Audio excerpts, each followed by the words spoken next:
Hello everyone, welcome to BayernNow, the ultimate Bayern Munich fan channel. Well, here comes a video that's probably going to piss everyone off. Because the Premier League, the Bundesliga is returning, and actually I have quite a few Premier League fans. Here's something for you. Premier League plus Bundesliga combined 11. We'll begin with it. The pitch isn't filled out, but we'll go with a 4-2-3-1-4 formation. And this should be funny. This should be very interactive. Look, this is my opinion, man. Every one of us sees football in a different perspective. I see it from the outside perspective because I'm not European, nor do I have any connections to being from Europe, so I couldn't care less about sentimentalism. I don't really have any attachments to any players. I'm just a Bayern Munich fan, and there's going to be Bayern players in here. And I watch both leagues quite equally, to be honest. I watch United, I watch Chelsea, I watch any game I can catch. I watch Dortmund, I watch Leipzig, I watch Bayer Leverkusen play Mönchengladbach. Those are games that I find interest in, and I find interest in watching football in general. But here is my combined 11. I've thought about this for about 30 minutes while I was doing it, and I've thought about it, and there's going to be a few surprises in here, starting with the goalkeeper. No, don't unsubscribe. Golaci. I don't know why his kit is green. It was because I changed it from Neuer, and I was doing the Bayern team, but whatever it is. Golaci for me is a goalkeeper that a lot of people don't even know. I bet you 90% of Premier League fans don't even know who this guy is. The reason why I picked him over Alisson, I could literally just change it to Alisson. Alisson has been, but for me, I'm just thinking about overall in the whole season. Alisson's gotten a lot of injuries, hasn't he? He's been injured for 2 months. And the Liverpool game at Madrid, he was there, but then he got injured. And for me, Alisson has been perfect for Liverpool. But for me, I think Golaci has helped Leipzig ever since they got two of their most important defenders injured. Golaci has just remained so stable at the back. And if you don't watch Golaci, I don't know how to say his name. It's a very odd name. But if you don't even know who he is, I think we're going to have a problem. But we'll get to more memorable names. But of course, you have your Edersons. But for me, Ederson's been crap this year. This guy, I don't even rate him that highly. I think he's good with his feet, good at saving, but he just doesn't have the character to be, that Neuer type goalkeeper. And a lot of Bayern fans will hate me for not putting Neuer in here. But let's not forget, a season doesn't start in January. It doesn't start in November time where Neuer really gained his form back after Nico Kovac was sacked. A season starts at the beginning of the season, August, and I think Golaci's been the most consistent keeper, one of the most in Europe, and no one's rating him. I think he hasn't picked up injuries. He's been consistent. Spurs fans might go, Hugo Lloris. Well, Lloris has been out for months upon months, and I'm not going based off ability for this one. I'm going based off the now. I don't care if you won the Champions League a year ago, and I care about this season because this is a season combined 11. It's about the players that are playing now. If I was to do a combined 11, Beckenbauer would be in here for all time, You would have the Yaya Torres and the Lothar Matthäuses and the Karl-Heinz Rummeniges and the Gerd Mullers and the Wayne Rooneys and the Michael Owens. We would have all these players in here, but we're not doing that. We're doing this season, and I think Golaci's been more consistent than any keeper. Alisson has had his Van Dijk, and I think as a keeper, Golaci for me is just someone I highly rate. Right back now, this is obviously the most controversial because the Bundesliga does have Achraf Hakimi, who for me is the better right back outside of the Trent Alexander-Arnold and Wan-Bissaka. I think he's better than both of them. I think he's a link of both of them, but I have to go with Wan-Bissaka, and that's probably the only Man United player. You'll find out that's the only Man United player, and I'm telling you now. Wan-Bissaka, for me, I've watched the guy play. I watched Manchester United play Inter Milan in the International Cup tournament, and this guy was like a little titanium wall. He was superb in that game, and God, he was brilliant. I thought he was just, he looked saucy, and coming from Crystal Palace and going to Man United under a crap management, and it still hasn't changed, he's literally carrying Manchester United. There's times where Man United don't even have a right winger, and it's just Wan-Bissaka doing the defensive work of two players, and he does it so efficiently. I watched Man United versus City twice. And this guy was superb once again. The interceptions, the reading of game. Some people might think he's just a right back that wants to tackle all the time. Well, yeah, that's cool. There's right backs that don't need to be tackling as much as he does. But for me, he does it, and it's so crucial because he always reads the game and knows when to make a good tackle. And it always succeeds because he's just there all the time. And sometimes maybe he just wants to slide tackle. Maybe he doesn't want to stand tackle like most defenders will. Maybe he just wants to slide tackle. Maybe he finds it fun, and I think the guy really finds it fun. So for me, I'm putting Wan-Bissaka there. And Liverpool fans are already going, Trent Alexander-Arnold, Trent Alexander-Arnold. First of all, what's a right back supposed to do? Defend. The number one most important job for a right back is to defend. Trent is, he's not as bad as people think defensively, but he gets exposed. Bayern Munich targeted him. If Bayern Munich, one of the best teams in the world, with all the coaches and scouts they have, and the management decide that this is the player we're targeting, then that player has a problem. If you watched even the Atletico game, they always look at targeting Trent. And if you look at how it is between Liverpool's balance, Robertson is way, way more secure and comfortable on that left-hand side. Honestly, I just think that Trent, he has this, he can definitely put in a challenge. He looks like he has the aggression, but he's very reserved. Sometimes I just want to, you as a Liverpool fan, might just want to see him just push someone down and, just make a brilliant crunching tackle.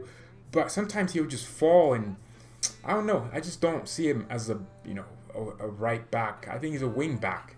Wan-Bissaka can, and people tell me Wan-Bissaka can't attack. Have you seen this guy dribble forward? He's superb at it. I don't know why.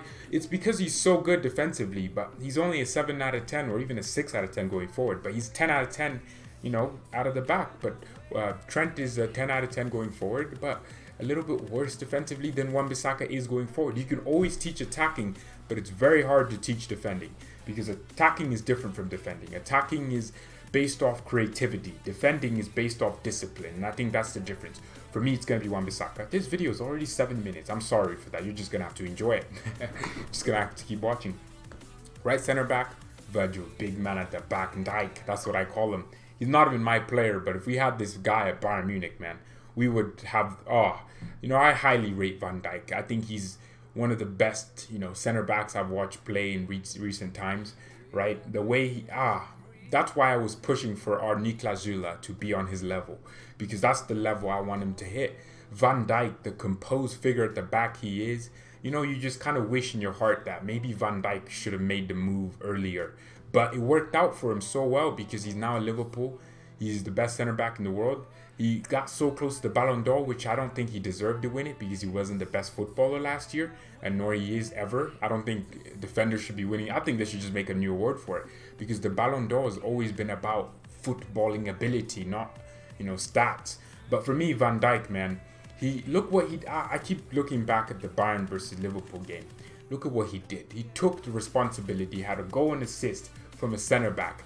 That's what you call mentality type player. Liverpool, beginning of the season, Norwich, Friday. I watched it because I was home. There was no school, and school started a week after. I was watching that game. Van Dijk, I think, scored a header to win Liverpool that game.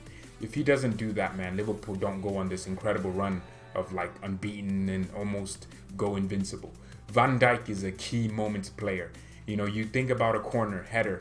I was watching this game, Crystal Palace. No, was it? No, it was Newcastle. Liverpool versus Newcastle, right? It was 0-0, I think 1-1. Van Dijk had a header, and that's how Liverpool ended up going and winning the game. I think it was 3-1, but Liverpool wouldn't have won without Van Dijk. And it's Van Dijk, man. I think he's a superb center back. Defensively, he doesn't even need to be putting in 10 billion challenges or tackles all the time. He just reads the game, intelligent. For me, with the best center back in the world. I don't care if I'm a Bayern fan. I'm going to say that. We can always say Alaba is this and that, but Van Dijk, literally, how can people be putting out stats like only one player's dribbled past Van Dijk and celebrating that? Come on. That just proves his quality, man.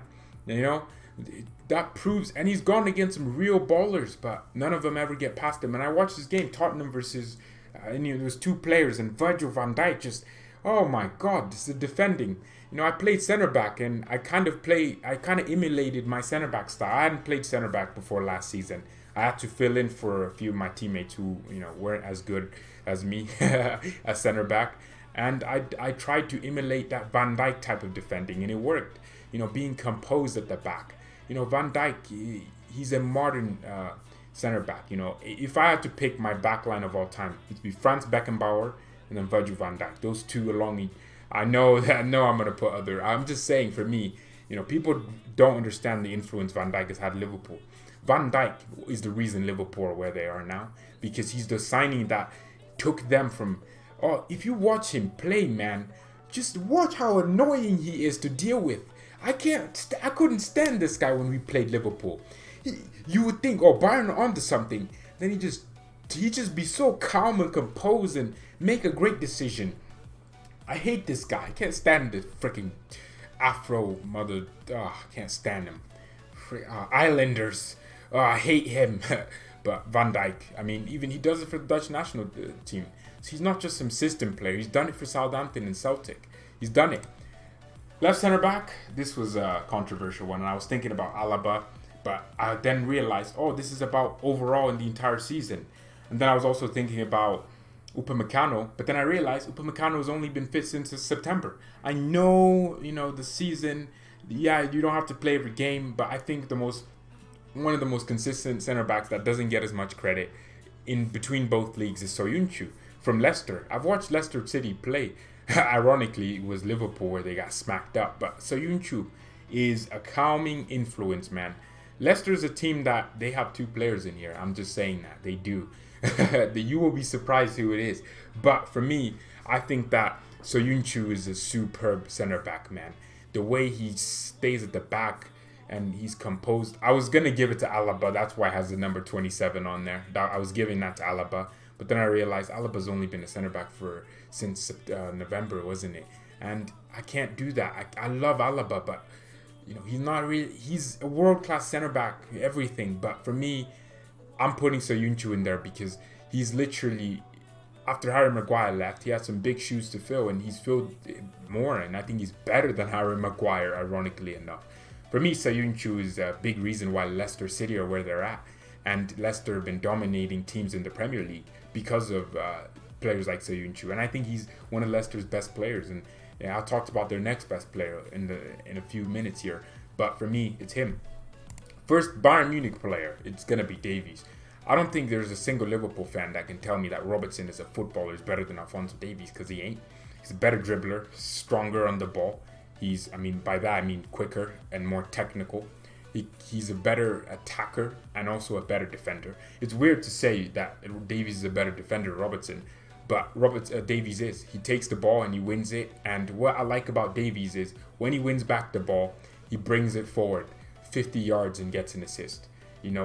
Robertson will never do what Davies did against City, against Chelsea, if he played against Chelsea 50 billion times, and they do. He plays Chelsea twice or 3 times in a season, or even 4 times sometimes. Right, they played Chelsea 3 times this season, or if it continues.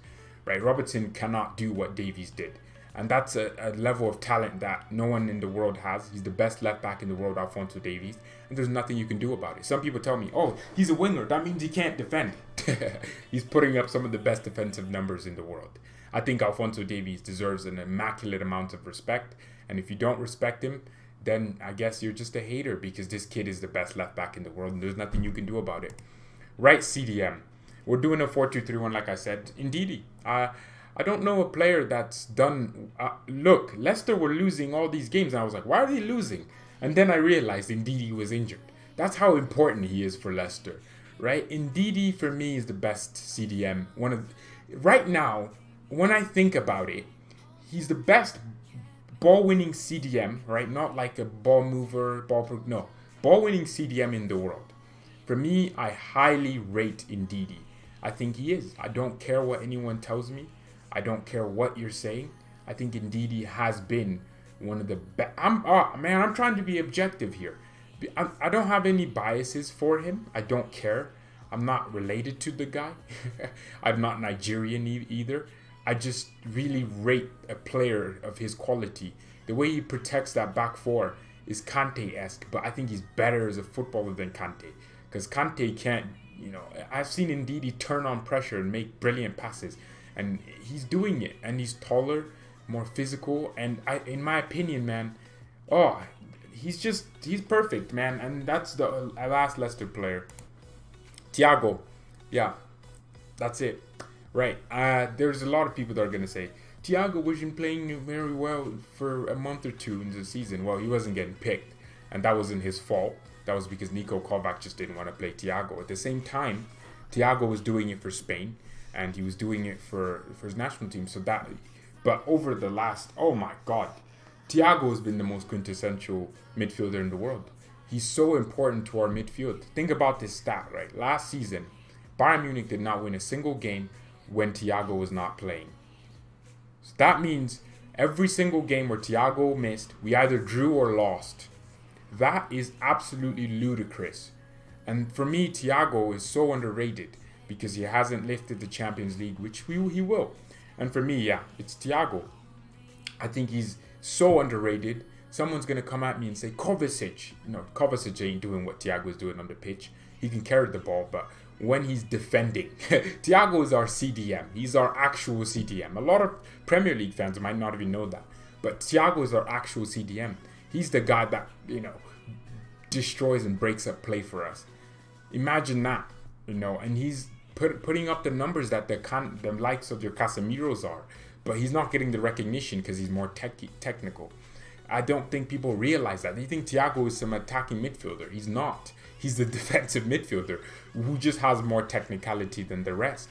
I think he's the most technically gifted player in the world. Messi is technically gifted with his dribbling and his finishing, but Thiago has the everything, man. I don't know. Thiago is so gifted technically. People compare him with Verratti. I'm just like, bro, what are you talking about? If Verratti's not putting up that performance, Verratti's not going around and dominating the midfield with 6'4" Giroud. Thiago's winning headers as well, man. Don't talk to me. I'm not even going to talk about Thiago ready to tackle Alcantara. But Sancho, right winger, Sancho. I'm not a fan of Salah. I'm going to say it right now. I don't like how he is as a player. I don't like his style. I don't like his goal scoring style. I mean, scoring goals is important, but I don't like how he's selfish. I don't like it. I really just don't rate it. I think that Sancho in a team where he has world-class players around him, like Bayern Munich, Liverpool, right, will perform better. I mean, he's trying to go to Man United, which is a stupid idea. Why would you go to Man United to go ruin your career? They don't even know what manager they want to use next year. So Sancho, for me, man, I know a lot of Bayern fans are going to say Gnabry, but hear me out here. What did Serge Gnabry do before the Tottenham game? Because even after the Tottenham game, a few weeks after, he was having disaster classes, right? And then he picked up a few knocks, right? I think he picked up one injury, came back and started performing. But then it hasn't been since the winter break where all our players got a reset and started, going at it more. After the break, that's when I started to see Serge Gnabry. And for me, Sancho had been doing it from the beginning of the season all the way to now. He's second in the Bundesliga for assists behind Thomas Müller. I could have put Müller on the right because he's been playing there, but I'm not putting Müller in this team because I think there's just, now I'm confused why I didn't put Müller. I'll talk about it when I show the person I played at Cam. But for me, I just think that Sancho has been the best right winger, one of the best in the world. And I think he's better than anyone the Premier League has to offer. He's better than your Heung-min Sons. I don't even think he's a right winger anymore. Was he ever a right winger? He's better than Salah. I don't know. Liverpool fans would probably prefer Sancho. First of all, I think he's... you'd be surprised how good Sancho is. I just think Sancho isn't a big game player, and they're very similar to Salah. They don't play very well in big games, which is why I prefer Mane, which is why he makes it into the team. But let's talk about the next position, De Bruyne. That's why. Okay. I didn't put Müller in here because it's Kevin De Bruyne, and I spelled his name wrong, and I'm realizing, and I did realize when I was spelling it, but I don't care. I didn't care to change it, and I won't care to change it now, and I don't care about City fans because there are no City fans watching this because they don't exist. Kevin De Bruyne, for me, has been the best cam in the world. I think there's no questions about it. I think he's just absolutely carried Man City to where they are in the Champions League and the Premier League. For me, the Champions League is the most important competition. Like, you can put your numbers up in the Premier League, which is really way easier than the Champions League.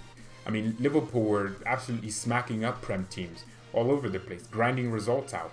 And they go to Atletico Madrid and they get a real footballing lesson, a real reality check. A lot of people were gassing up Liverpool, saying they're the best side to ever exist. I'm like, if you watch Bayern Munich in 2013, where we destroyed Jurgen Klopp, the manager of Liverpool now, to win a treble that we shouldn't, that all odds said we wouldn't win. You know, have you watched some of these teams that have actually been around in history to say Liverpool are the best? What have they won? You know, people love making conclusions before the actual story is finished. They love making it. I made conclusions for so many movies, and then after that I'm like, damn, this movie was good. But for me, I just think that Kevin De Bruyne is superb. As a footballer, he's better than Thomas Muller. That's why I put him there. He's better than Thomas Muller as a footballer. I think he just has more technicality to his game, and I think that's something that, you know, most people would probably say. I think Bayern fans will admit Muller's not gifted with finishing or incredible tricks and dribbling, right? But De Bruyne has it, and also he has the same amount of assists as Muller in this season, I think. And for that reason, and he also I think he has more goals. He's also carrying City all over the place. I think for me, De Bruyne is just, you know, the better player. You know, when you look at it for what it is, from a footballing point of view.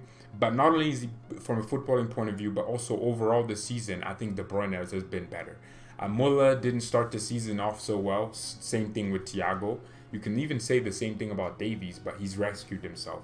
And but De Bruyne has been brilliant all throughout. And picking up the injuries he did last season, he's really come back. And he's City's best player. I think he is. And he's en route to win the Ballon d'Or. How can I not put him in here? And I think he's brilliant. Left wing, Mane. Look, a lot of Bayern fans are going, what about Serge? What did Serge Gnabry do before, like I said, before the the Tottenham game? Nothing.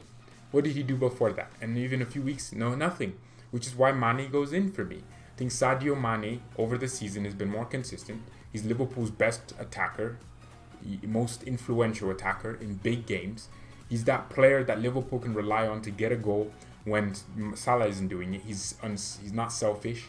He can get assists and can get goals. Most importantly, he's a big game player, and that's something that I highly look at. And Serge Gnabry is a bigger game player because he's scoring 4 against Tottenham. When Mane does that, we'll talk. But for me, this season, overall in his career, Serge Gnabry is going to achieve more. He's going to win more Champions Leagues. He's probably going to reach a higher peak than Mane because he's just younger right now. But right now, this season, Mane's been better. I don't think there's an argument you can make for Serge Gnabry because you have to look at it. I know I love Bayern, and I was literally gonna put Kimmich in there, but I was like, indeed he exists though. I was gonna put Gnabry in there, but I was like, Mane exists. I was gonna put Neuer in there, but I was like, Galachi, who's been better overall this season, and also Alisson, you could make a shout for. Actually, maybe I should have put Alisson, but I think Galachi is so underrated, and he's still in the Champions League, unlike Alisson. And he actually saved his team a lot. I think, yeah, so Mane for me is just there. I mean, striker. Should I end the video here? But yeah, so, I mean, who are you going to put in there? Aguero? Who are you putting in there? Firmino? It's Lewandowski. Like, I don't... Harry Kane. Harry Kane. Lewandowski could be injured. This guy was injured against Chelsea. Can you believe that? He got injured in the 20th minute or something like that. And he got 2 assists and 1 goal. That's what Lewandowski's on. That's the type of ability he has. So to summarize, we have 5 Bundesliga players. Wait, is it 1, 2, 3, 4, 5? 5 Bundesliga players. And we have Van Dijk, Wan-Bissaka. You know what? Every single position is up for grabs. I could put Muller in there and there'd be 6 Bundesliga players. But there's 1, 2, 3, 4, 5, 6 Premier League. There's 1, 2, 3, 4, 5. Yeah, 6 Premier League players. Let me know what you think about that combined 11. I don't know what, you all will say. But yeah, I hope you enjoyed this video. I hope it was entertaining. I hope you actually come back to this and maybe look at it and go, oh, he might have been right. I don't know. I want to be proven wrong, though. There's some players that didn't get in here. Pogba, he didn't play. He hasn't been playing. Kimmich, he for me, Kimmich isn't as complete as some of these midfielders. For me, I'm just looking at, for me, it's my opinion, isn't it? I want to play a lone CDM. So Thiago and De Bruyne will have more license to go forward in my team. This is my team. Sancho, he has been better overall, and you have to look at it for what it is. He's been one of the best wingers in Europe, but won't get the recognition because he plays for Dortmund, and also for, I know he's a rival player, but he does get in there. There's no argument about it. Even though he's not a big game performer, I think he's a better footballer than Mo Salah, and he's also just saucier on the ball, and I like that. Mane, for me, is better than Salah. Lewandowski, I don't even need to tell you why. Golachi, I could put Neuer in there right now, and it'd still be the same argument. Neuer's just been better. And for me, I could even put Achraf Hakimi in there. There's so many players, but that is my starting 11. Let's do the manager now. For me, it's going to be Jurgen Klopp. Yeah, I know it sounds like the EPO is winning right now, but I'm thinking about it from not just the perspective of my team, and I'm thinking there is genuine players, but it's all politics. There's some, like Royce. Where's Marco Royce?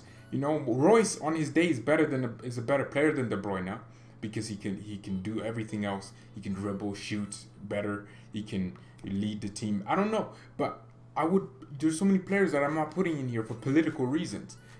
Sani's better than Mane as a footballer, but I'm not putting Mane in there Sane in there because it just doesn't make any sense because he hasn't played, man.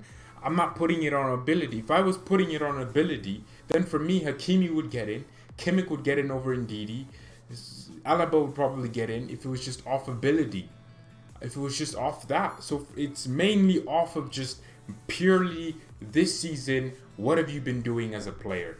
Soyuncu, I could change him right now for someone else, but I'm not going to because I genuinely believe he's been superb. I could put Upamecano in there, but I genuinely believe Upamecano has just not been consistently, staying fit this entire season.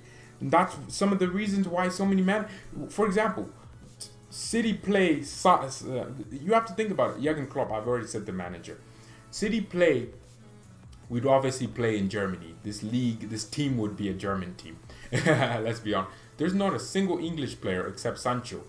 Holy crap, that is a bit concerning for, players that come from the Premier League. That's kind of crazy that the best Premier League players, one doesn't even play in the Premier League yet, and the other ones are foreign.